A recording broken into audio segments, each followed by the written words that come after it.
Bonjour. Les Français sont désabusés de ne pas partir en vacances. 3 millions l'année dernière ont fait leur valise, 100 000 cette année, donc 2 900 000 se plaignent de leur sort. Et les 64 millions qui, avec ou sans Covid, restent chez eux, personne n'en parle ? C'est triste de voir que la vie des gens se résume à leurs 5 semaines de congés par an, comme si le seul moment fun de la vie se résumait aux vacances, et plus spécifiquement au voyage, tout le reste étant du quotidien. Les gens sont complètement atomisés par leur travail, et ce n'est pas forcément de leur faute. Pourtant, il y a des tas de choses à faire tous les jours pour sortir de l'ordinaire, et sans avoir à partir de chez soi. Il faut juste reprendre en main son quotidien monotone, ouvrir ses œillères, oser, s'amuser. Ceux qui comprennent ça n'ont plus besoin d'attendre de partir en vacances pour apprécier leur existence et faire des choses extraordinaires.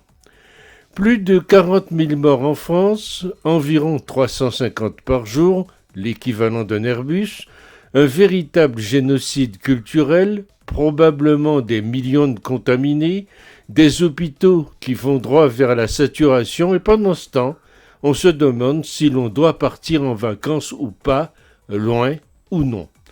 Et dire qu'il y a quelques jours, beaucoup de gens se plaignaient de ne pas avoir assez d'argent pour se payer à manger, et maintenant leur plus gros souci serait où partir en vacances.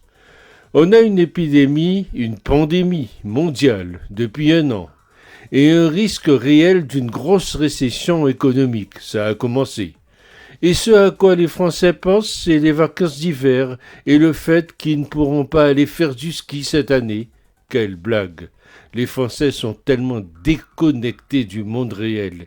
Syndrome de l'enfant gâté, trop biberonné. D'autant plus violente sera la chute. Le climat actuel est morose et éruptif, et en tout cas instable, et on a besoin d'une stratégie claire qui amène la confiance. Et les super experts médicaux, notamment chez nous, doivent arrêter de donner des leçons, car ils n'ont rien apporté depuis 1 an, sauf de la psychose et de la peur. Alors, des vacances ? Sous couvre-feu ? Avec les patrouilles de la commandanture ? Il y a des choses bien plus importantes que les vacances, et nous sommes à la fois sidérés et consternés par le niveau de préoccupation des citoyens. Franchement, comment peut-on penser aux vacances alors qu'on vit un cauchemar au niveau mondial ?